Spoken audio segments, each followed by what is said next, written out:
We're currently up 3%. We only need another 3%, so another 1,500.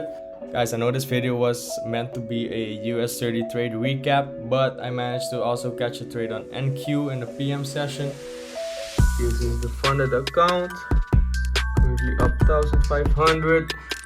And as you can see, that's the trade of the day. Guys, welcome to a new video. In this video, I'm going to explain guys how I managed to catch 150 points trading US30 today. I'm just going to keep this video short, just explain you guys the trade breakdown, a trade recap, and tell you guys what I saw on the markets today. If you guys want a more in-detail video on the strategy I use, my trading partner Ian just made a video yesterday about the exact strategy we use. It's called the ATM model. But don't expect to watch the video and become profitable like this because it all takes time in the markets, alright? So let's jump into the charts. Alright guys, so let's start on the news we had today. Today is Tuesday, March 4th. Today we only have President Trump speaking at 10 p.m. So no impact news in the New York session. Alright guys, so we have the YM chart right in front of me. We're currently on the H1 time frame because I start analyzing on the higher time frames, then I drop down lower to the lower time frames. So once I got on the charts today at 9 a.m. New York time, I saw that H1 was trading inside of this bearish fair value gap. Okay, so then I myself dropped onto the M15. On the M15 time frame, we were trading inside of this bearish fair value gap right here. So you want to mark that out on your charts. And I saw that the bodies kept respecting this bearish fair value gap. So then I dropped on the M5. And this was all pre-930, yep. 930 opened up right here on this candle right here. So then I went on the M5. And on the M5, we were trading inside of this bearish fair value gap. So then I dropped on the M1. Yeah, because everything is fractal, guys.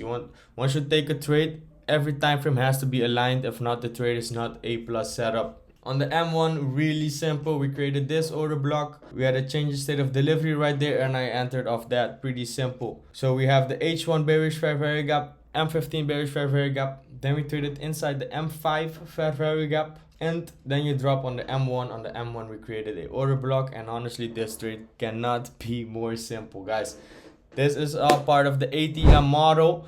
Guys, this was a pretty simple setup. This type of setups is when the market shows you its hands on where price wants to go. As you can see, everything is fractal. Guys, if you take a setup and the time frames are not aligned, that means your trade is probably not A plus setup and it won't play out. How are the time frames aligned? This is a perfect example right here. We have the H1 bearish fair value gap, then we drop down to the M15, then we drop down to the M5, and then we drop down to the M1, all showing willingness to go lower. On the M1, we also traded inside of this fair value gap right here. If you need some extra confirmation, we have that fair value gap. But my confirmation was literally just the CSD of this order block. So my trade was actually like this. Literally zero drawdown. I entered the trade and you might be asking, why did I take a trade pre-930? It's because if we are already trading inside of the bearish PD race and 930 opens up, it literally just dumps to the direction it wants to go. It won't give you a setup. So that's why I've been getting on the charts a little bit earlier these past few days. And as you can see today, we literally created a setup pre-930. Guys, this is literally the market showing its hands to you. And you as a trader gotta capitalize on that. So I want to keep this video kind of short. So let's go on NQ today.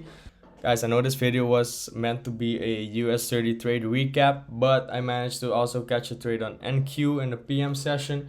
Alright, so NQ 930 opened up right here. We were still trading inside of this H1 bearish fair value gap. NQ wasn't really doing anything special. It did retrace into this M5 fair value gap right here, but it did not manage to take out this low right here, showing weakness of going lower. So NQ on the M15 time frame did not create any special fair value gaps. It only created one bearish fair value gap, but it got disrespected right away by this candle. And that's basically the price telling you that the willingness to go lower is much weaker now. Okay, as you can see, we also failed to take out this low, showing more weakness of going lower. I waited. I didn't want to really trade anymore today because I already catch the trade on US30. But on the PM session, I think this was like, 1 o'clock, 1 p.m. On the M15, it created this really small fair value gap. I don't know if you can see it. If I expand it like this, you can probably see it a little bit more clear. It created this fair value gap.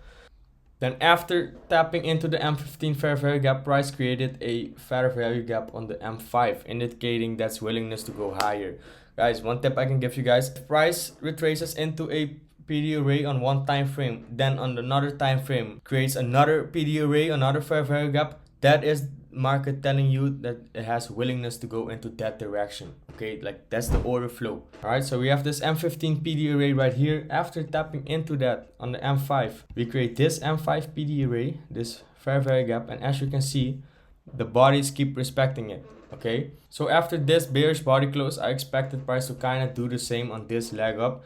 So I grab my Fibonacci levels from this swing low to this swing high, and I literally put my limit on the OTE level of the range, and price literally tapped it and pushed higher after that. What was my target? My target was the midnight level price. Why? Because in the other video I also told you guys, all these days price is trading up and down the midnight level price. So if you see that price is starting to rally up higher, the target is most probably going to be the midnight level price. So I am making some progress on the funded challenge. We're currently up 3%. We only need another 3%, so another 1,500. And then the challenge is passed. And I think once I pass this challenge, I'm going to buy some other accounts and I'm going to throw them on a trade copier and let them all copy together. Guys, if you guys got any questions about any PD arrays, just let me know. If you guys want a more detailed video about the strategy, I can also make you it. Price action is becoming a little bit more clean. We adapted, we started looking more at the M1, and that really helps. So guys, thank you for watching this video, and I'll see you in the next one.